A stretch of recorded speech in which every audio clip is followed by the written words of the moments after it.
Hey guys, welcome back to Andy's Dinosaur Reviews, and today we are going to check out another Mattel Jurassic World Dominion release. This is going to be, if you ask my buddy Jason, the newest shelf warmer at Target. We have the Strike N Roar Giganotosaurus, and I was just at my Target yesterday. The Target that I was at was absolutely overloaded with these guys, so they are definitely hitting targets right now. But what's nice about this is it's the first time we've had a Giganotosaurus in this size range. We've had quite a few other versions with like the Super Colossal, the Mini, the Sound Surge. There was also a 5-inch basic, but we haven't had this type of a size range, more closer to like the more Mattel mainline type of a size range for the Giganotosaurus, so it is definitely nice to have one. However, I can tell you straight away, without even actually activating the action feature, I hate the action feature already, and that's because the Giganotosaurus just sits here all crooked and stupid looking, and it's really aggravating that he sits there like that. Originally, when I had brought him in here, if I press this, first of all, you can hear the noises, but now he's facing away from us. So straight away when I brought him in, he was facing away, and I'm like, oh, well, let's press the button once to try to get him to face us the right way. And now he's looking up at the sky.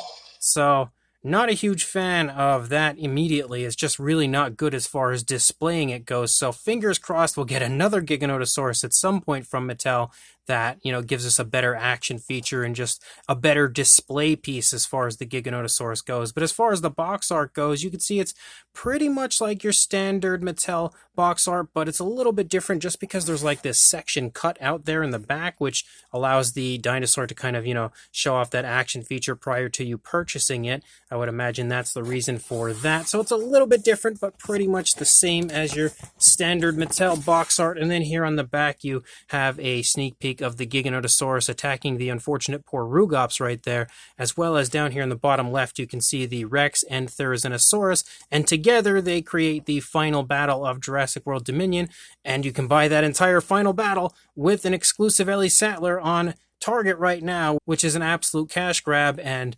really a pain in the butt to anybody that wants that Ellie figure. I don't know that I'll ever get it unless that set goes on clearance, but that'll probably also be a shelf warmer once it starts to hit stores, so I'd imagine we'll probably all have a chance at that one on clearance eventually. Again, it looks pretty fun. The sculpt definitely looks nice, so let's go ahead, pop it out of the box, and check it out. So here is our crooked foot Giganotosaurus, who absolutely still doesn't want to face us, so I guess we've got, I don't know what to do with this guy. I guess we'll just look at him like this, but you can again see that the actual sculpt looks pretty nice. I like that the tail has some decent length to it as well, which is nice to see because we often get gypped on tail length when it comes to a lot of the Mattel figures. I would imagine the tail length might be a little bit short on this one, but for the most part, I think it looks okay. And detail-wise, it actually looks really vibrant. It looks really nice. It's just unfortunate. It's also ugly because of the action feature and the positioning of the body. But outside of the awkward look to it, kind of looking like it's not feeling well currently, the detailing itself looks really nice. Specifically back here, like I think this area here looks way nicer than the front half of the dinosaur for some reason. But I'm very intrigued to get a closer look at this to really, you know, look over the entire figure. So let's go ahead and do that right now. So starting up here at the head sculpt of our Giganotosaurus, you can definitely see some really nice looking detailing. Maybe not quite as vibrant as I'm honestly used to from Mattel. At least lately, they've had some really vibrant detail on their figures, but it still has some pretty decent looking detail for the most part. One thing that's very noticeable straight away, though, is they had this weird kind of thing now to the Mattel figures. Some of them, rather than that kind of speckling, they give it like random splotchy color. And I'm not a big fan of it on this Giganotosaurus. Like that right there honestly looks like damage on the figure, more so than body color. So that's a little bit weird. But I feel like for the most part they captured the likeness of the Giganotosaurus pretty well. I think the head's a little bit too wide, but outside of that it looks okay. You have some nice paintwork with the primary body color being a green, and then we have like a darker, kind of a grayish tone that kind of stripes and designs all over the place here, all around the eye and everything. The eye is painted with a green, has a black pupil, which definitely looks nice. We have those really cool interlocking teeth, which look really nice. They also close beautifully as far as that goes once we open the mouth. mouth. You can see the inside of the mouth has a fantastic gloss coat straight away, but also some really nice looking detail and a very nice tone, a very light purplish tone of color for the inside of the mouth. I really think that might be one of the nicest looking insides of the mouth of a Mattel figure that I've seen in quite some time. Like, the texturing of the tongue looks great, and that actual gloss coat looks so lifelike. Really nicely done as far as that goes. Unfortunate that it would be on probably the worst action feature figure ever from Mattel. You can also take note to the nostrils sculpted right there. Some nice detailing here along the underside on the lower jaw. You can see a few scars and stuff here and there like you usually see on the Giganotosaurus. The Giga in Jurassic World Dominion definitely was filled with injuries and scars and stuff like that. As you lead back here into the neck region, you start to have that kind of armored scoot-like look here running along the back of the figure. You also have the ridges there on the back of the neck. You have that darker coloration again leading down here into the side as we have that nice variation of green, but you can see more of that weird splotchy color showing up, which I'm not a huge fan of. Lots of skin wrinkles and skin creases and stuff as you lead down the neck. The detailing here in the neck region actually looks really nice. You've also got that kind of armored-like look, almost like a scoot-like appearance running down the throat of our Giganotosaurus. Some okay-looking scale detail, a little muted, I would say, honestly, up there. But the neck region does have some pretty nice looking, creasing and everything. Also, some injuries are sculpted out in that area. And then as you lead down here into the body and we kind of turn the figure a little bit so that we can actually see the body, you have some really cool injuries, like right here's a big one. And again, some fantastic looking skin texture throughout. You can actually see where the figure ends, though, as it turns so far with this action feature. You've got some nice muscle definition there in the arm. Leading down into the hands, you have some nice detailing there in the fingers, kind of like some nice scoots or like creases down the fingers, nicely sculpted nails. No nail paint, would have been nice to have nail paint, but we do have the elbows sculpted out back there. And then as we lead back up here, we turn the figure a little bit so we can get a better look at it. You again have another area of that splotchy random color that just looks like a paint error. Then you have the ridges here, and what's awkward about the figure is the ridges actually end here, so we can have that action feature where it can turn so then they don't get in the way. So these ridges almost appear to like pick up completely out of nowhere, but then we have those larger ridges that you do see on the Giganotosaurus, something that some people love, some people hate, but they are present, of course, on our Mattel version. Again, more of those scoots running down the back, and I really love the skin texture here in the stomach region. I think it looks so nice, so vibrant, and so crisp. A lot better detail-wise here than what we have up here, honestly. And you can again see that same really crisp detail appearance here as we lead down the thigh. Again, lots of injuries and stuff throughout that area. More of that darker coloration, again, splotching and designing down before transitioning back to that nice light green. You have the kneecap present right there, nice calf muscle. Even more injuries down here on the calf region. Then leading down, we have a beautiful looking foot sculpt, and look at how gorgeous the skin texture there of the foot looks. Really nice scoots down the toes as well, and some nicely painted nails with a really nice glossy black.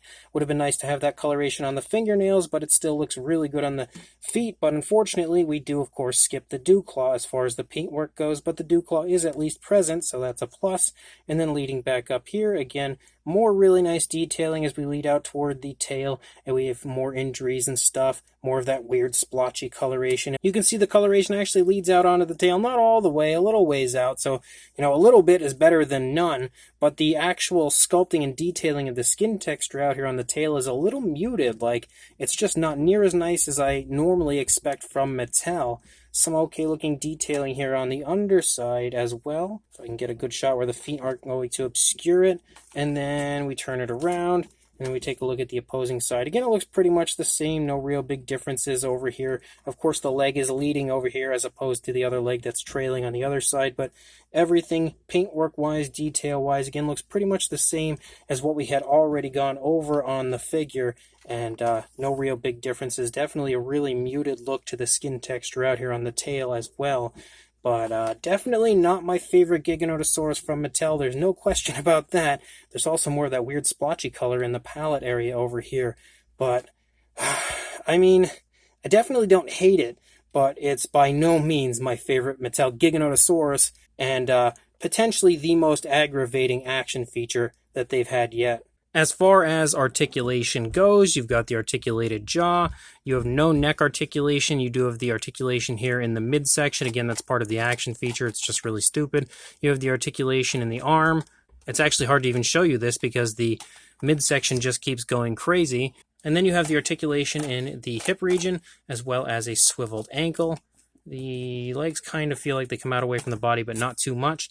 And then you have articulation in the tail, which I'm also not a huge fan of, but you do have 2 joints here for articulation in the tail, but I would have much preferred that we just had like either a straight tail or a wire tail or something, because the idea of making the tail articulated like this somehow has managed to take away a lot of the detail of the tail, and it looks, less nice now with that. We also have the Jurassic Facts app code, which I didn't show you guys prior. So there is the code, maybe not the brightest, but we have 2 different action features for the figure. Straight away, we again have the one that we were just talking about where we're going to push this and it's going to go crazy. So we'll go ahead and check that out.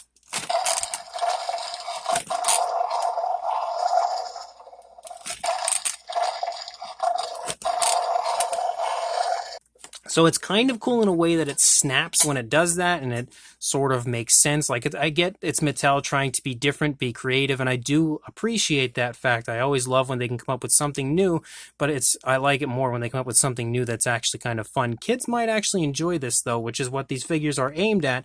So, potentially it might be okay to have that action feature. It might make sense, but for us collectors, we're probably not going to be the biggest fans. There's also a button here on the underside that if we push,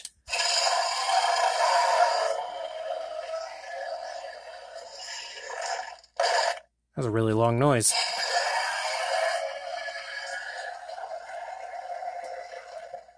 So we've got some very interesting, very cool Giganotosaurus type noises. As far as the size goes, though, for a length, it's a pretty big figure, looking at about I would say 22¼ inch or about 56.5 centimeter area. And then for a height, the highest point currently would be the ridges here on the back, about 8¼ inches or around 11 centimeters. Definitely a pretty good sized figure. For a size comparison, there is Mr. Papo T-Rex, who actually should be back a little further. There, Mr. Papo T-Rex, the Attack Pack Colovosaurus, and Robert Muldoon from the Mattel Jurassic World toy line next to our Giganotosaurus right here. And you can see that it still sports a pretty good, pretty impressive size. I just feel like the figure would have been so much nicer visually if it didn't have that action feature. Because again, the size is actually really nice. Like, it's not huge, but it's not small. Like, it's honestly the size you would expect for this dinosaur. But, again, hopefully these here will help to give you an idea of the size. And then a few random figures. We've got a Velociraptor. We've also got ourselves, who I just knocked over, the Roar Attack version of Bumpy back there, as well as a Mattel Dilophosaurus. So quite a few figures that we just brought in here randomly for a comparison.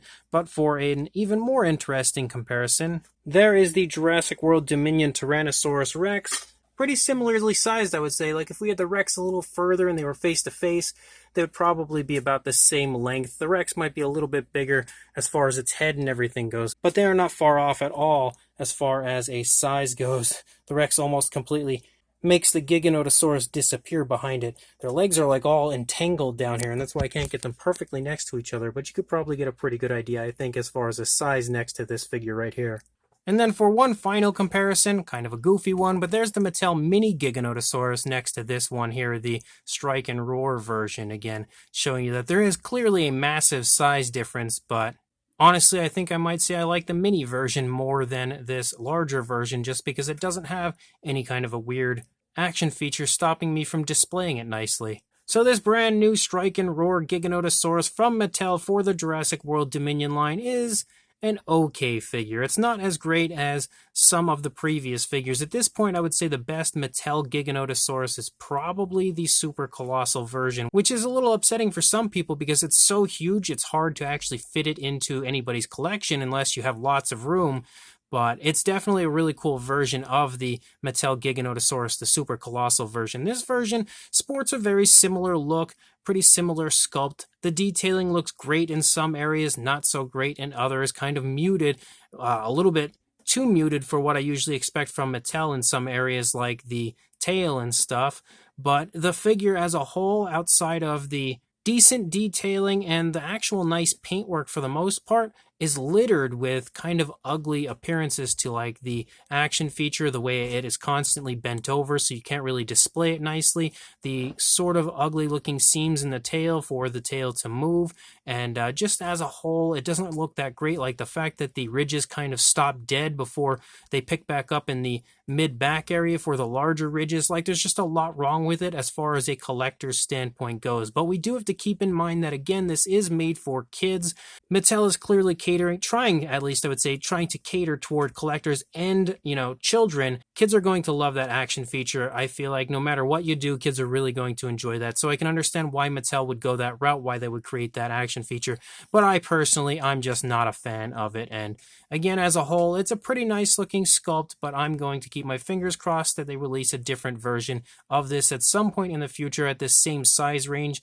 Maybe even a Hammond collection version someday would be awesome. If you are interested, though, in figuring out a way to potentially fix the Giganotosaurus to stop doing that, Marco Makes actually did that. He actually fixed his.